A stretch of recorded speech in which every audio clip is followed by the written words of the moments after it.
If you drive a commercial vehicle equipped with air brakes, you must pass the Department of Motor Vehicles air brakes endorsement test.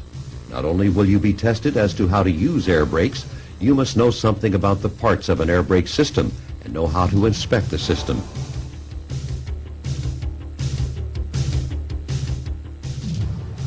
So you can be questioned as to what are the three braking systems that are combined: the service brake system, the parking brake system, the emergency brake system.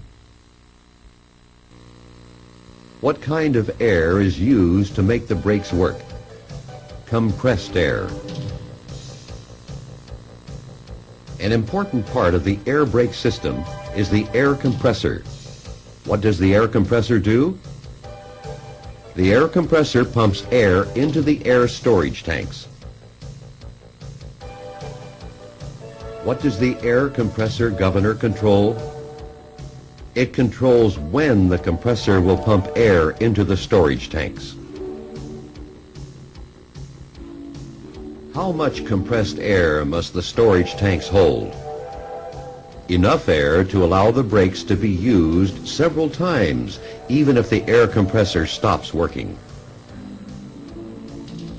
If oil and water collect in the air tanks, what can happen to the brakes? The brakes can fail. If you do not have automatic tank drains, when should you drain the air tanks? Every day. Where will you find the drain valve for each air tank? In the bottom of the tank. What are the two types of air tank drains? Manually operated, automatic. What is the purpose of an alcohol evaporator? It puts alcohol into the air system and reduces the risk of ice in air brake valves and other parts in cold weather. How often should you check the alcohol evaporator during cold weather? Check the alcohol container and fill up as necessary every day during cold weather. What is the purpose of the safety release valve that is installed in the first tank the air compressor pumps air to? It protects the tank and the rest of the system from too much pressure. What are other names for the brake pedal? It can be called the foot valve or treadle valve.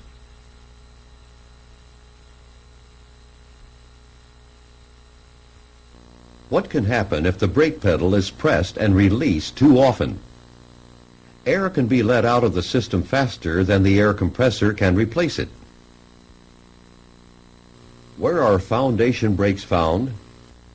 Near the wheels. Brake shoes and linings are located where? Inside each brake drum. What happens when the brake shoes and linings are pushed against the inside of the drum? This causes friction which slows the vehicle and creates heat. On S-cam brakes, what happens to the air when you push the brake pedal? Air pressure pushes the rod out, moving the slack adjuster and twisting the brake camshaft. In which direction does the S-cam force the brake shoes when you apply the brakes? It presses them against the inside of the brake drum.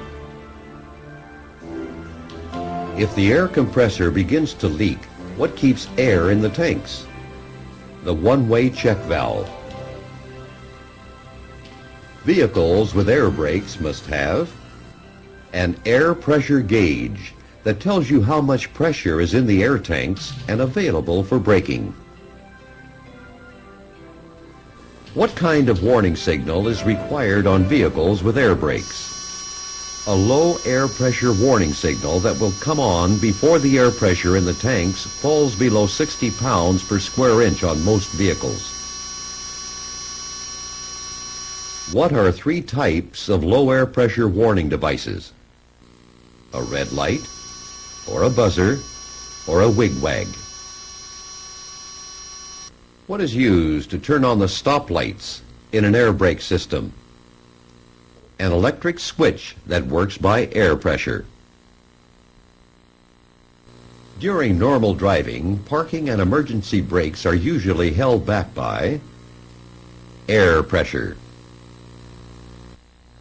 The effectiveness of the spring brakes depends on what? It depends on the adjustment of the service brakes. When the main air pressure is lost, the spring brakes come on. Why do some vehicles, such as buses, have a separate air tank to use to release the spring brakes? So you can move the vehicle in an emergency. Nowadays, some heavy-duty vehicles have dual air brake systems. What is a dual air brake system? Two separate air brake systems, each with its own air tanks, hoses, lines, but which use a single set of brake controls.